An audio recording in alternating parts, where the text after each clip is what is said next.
So if you just see my lines already, how we're already set up, this was the line I wanted to see. If you watched yesterday's content, you heard me talk about I owned calls and I was down on those calls coming into it here.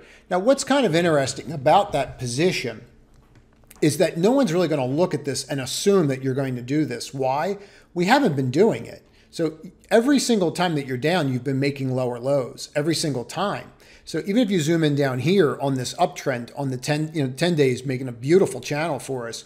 But as that's been going along, we really haven't been just having another day of just where we just reverse. In other words, this is now turning into day one and we're hitting higher highs. That's a little different than what we've been doing, right? Even here, you sell down and then you sell down again, sells down, gaps up, sells down. So this means that we're starting to see more and more buying. And one of the things I was even saying in the trading room today, which was really interesting, you're starting to see the dips get acquired faster. So you're not really pulling back. Even when stocks stop going up, you're seeing inflows into them.